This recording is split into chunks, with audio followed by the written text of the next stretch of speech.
Disclaimer. I wanted to record Indie Hacker interviews so that I would be able to listen to them as I drive or work out. I do not own this content, so please support the Indie Hacker community by reading the original interview via the link in the description.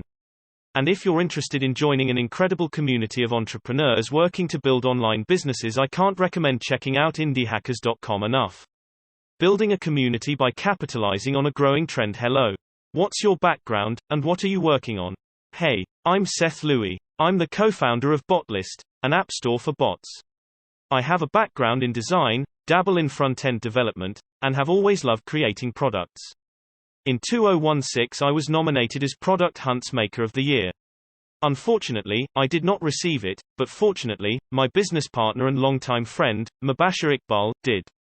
Smiley face. Over the past 2 years I've been building and running Botlist, my first real startup. Botlist is essentially a community directory of all things that relate to bots. We focus on providing discovery, education, and growth for the bot community. So we really have two audiences, the makers and users of bots. We have been 100% bootstrapped and cash flow positive since day one. Also, we receive over 300k page views and average 100k users each month. What motivated you to get started with Botlist, Inc.? Mubashir Iqbal, Mubs, Ben Tossell, and I were chatting in 2016 about how Facebook was going to really start pushing conversational applications, aka chatbots, at F8. Along with other tech giants out there, like Amazon's Alexa or Skype bots, we knew that the platforms were going to have their own way of displaying their directories. Since most consumers use more than 4 messaging channels on average, this led to issues of where people should actually search for and discover these bots. And that's how Botlist was created. Mubs, Ben, and I are really known for creating some of the fastest MVPs out there, so we didn't spend a lot of time validating the idea. We did hypothesize that if Facebook was going to put a lot of emphasis on bots and its messenger platform, bots were going to be huge. Get in the trenches. Plain and simple. If you want to achieve anything, get your hands dirty. At the time, we were all really looking for one of our side projects to gain some momentum. The moment that we received an acquisition offer for Botlist and it wasn't even live yet, I stopped working on all of our other side projects. What went into building the initial product? Since we were validating the idea on the fly, we wanted to spin up the MVP very quick and created Botlist with the Laravel framework. Laravel is so easy to use that Mubs and myself could work on it simultaneously, while Ben was finding all of the bots for launch. It probably only took us a few weekends to get the majority of the product created. Most of the work was fine-tuning everything. Mid-January of 2016 is when we really started planning the product, but the public launch on Product Hunt was April 10, the day before F8. We launched the day before F8 so we could ride the media waves of Facebook, and it worked flawlessly. Botlist V0 was really just a homepage discovery, bot detail pages, and category sorting. Very simple and very basic.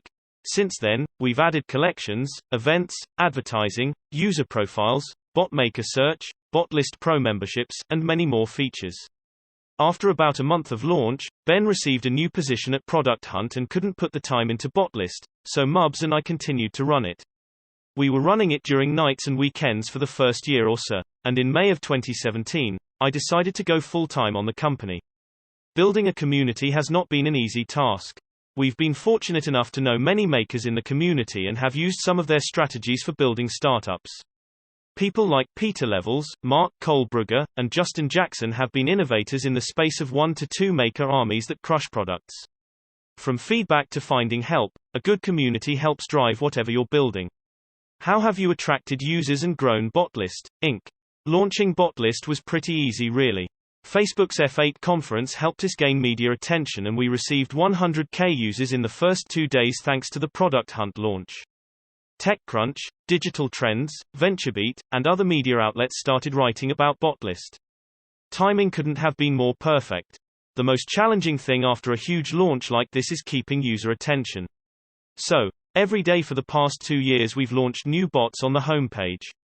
Being consistent with bot submission approval and distribution of content has been the key for our success. This does make our bot queue huge, but we've always been about quality over quantity for the consumers. We've also added hooked methods into user profiles. So, as a maker of a bot, you can receive notifications about reviews or comments on your bot pages, collections, and when people follow you. Most recently, we added a way for users to list themselves as for hire and searchable through the site. Since Mubs had a hand in helping build Coup, we use them for distribution of blog content. Coup has helped us tremendously. Contributors would write articles on our site and we would promote them with Coup.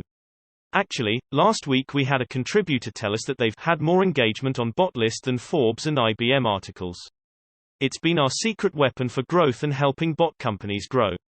We also hired an SEO expert a few months ago to really get that Google juice to drive traffic, and you can see from our numbers that it's paid off. With all of the successes, we've had 10 times more failures.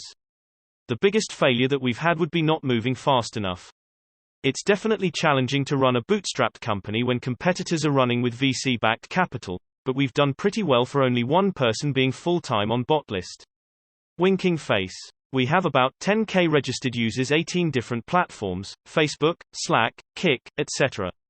4.3k Messenger chatbot users, 3.6k newsletter subs, and here's a look at our traffic in 2017.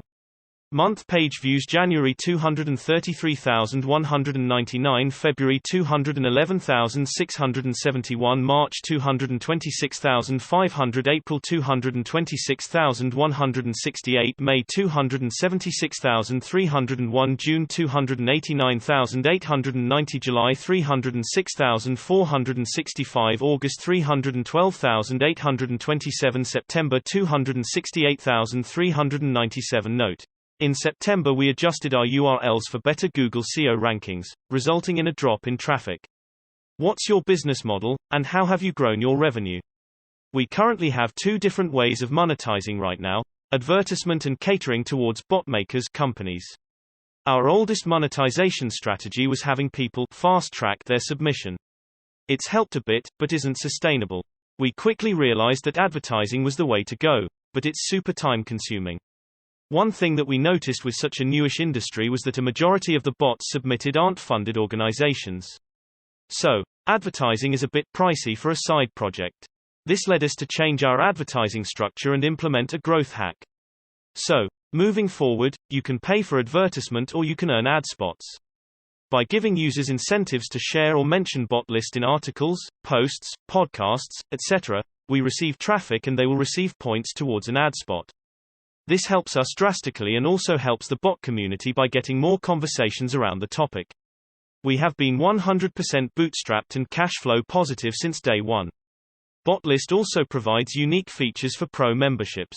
By paying for a pro membership, makers receive advertising perks, bot verification, deals, can get listed as for hire, and sell or buy chatbots in our new marketplace.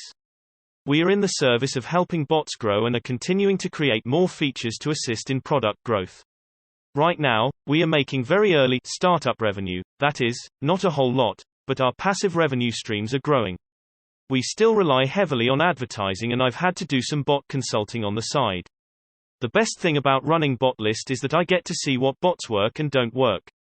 Winking face. Some advice that I've learned would be to always focus on features that will, first and foremost, bring in revenue. Once you have revenue, you can focus on polishing the product to a whole new level. Also, focus on providing value. If you provide value, the money will come. $9.99 pro subscription, $35 right now, advertising tier 1, $5,000, 1 each month, advertising tier 2, $2,000 advertising tier 3, $500, about 2 to 3 per month. Bot jobs posting, $100. This has slowed down a bunch. Fast track submission, $49, maybe 5 to 10 per month. What are your goals for the future? My current goal is to get 1k pro members signed up. It can be done. I hope that having people list themselves as for hire and providing more value for makers will help us hit that goal shortly. We also want to hit 1M page views per month and get more solid partnerships. We are looking to be the App Annie of bots and provide valuable resources to propel the bot industry forward. What are the biggest challenges you've faced and obstacles you've overcome? One thing that most people don't really know is that we had to deal with some legal issues for about a year. We didn't know if one day all of our hard work was going to vanish. So, for about 8 months, we never made any progress on the site. We simply maintained the content. Essentially, we lost a year's worth of product development. It was also mentally tough. Another huge challenge is running a community site while being bootstrapped. Eventually we will get to the point of hiring more management assistants, which will allow us to focus more on product development. If you're going to get into building a community site like Botlist, definitely figure out a monetization strategy first. Have you found anything particularly helpful or advantageous? Being involved in a solid maker community has definitely been an advantage. From feedback to finding help, a good community helps drive whatever you're building. I've also jumped into a bunch of Facebook groups like Staking Growth by Justin Wu. They've helped me keep up with techniques and outside resources to advance my marketing, growth hacking, and content strategies, ultimately supporting Botlist's growth. Remember, only 20% of any product is actually making it. The other 80% is marketing. Smiley face. Another thing, create a Facebook bot. It helps with distributing your content. Our Messenger bot sends out daily broadcasts with the newest bots and blog content. It's one fewer thing I have to worry about. What's your advice for indie hackers who are just starting out? Get in the trenches. Plain and simple. No one is going to do anything for you. And if you want to achieve anything, get your hands dirty. So many people think that just creating a product is going to be the solution to everyone's problems and the money will flow in. It takes a long time to achieve greatness. It's taking us a long time to get where we are at with Botlist. On many occasions I've needed PHP help, for instance, and Mubs was too busy. So I had to learn a bit about PHP. If you are determined, you can do anything. Also, join a bunch of communities and groups. People are willing to help with advice or feedback. Just participate. Where can we go to learn more? You can check out Botlist at botlist.co. Or if you would like to check out how bots are changing the world and how to get traction for your bots, check out our blog. We are also on all of the socials, Twitter, Facebook, etc. But if you really want to help us out, check out Botlist Pro, and let us know what you think. Seth Louie, creator of Botlist, Inc. Want to build your own business like Botlist, Inc.? You should join the Indie Hackers community. Hugging face, we're a few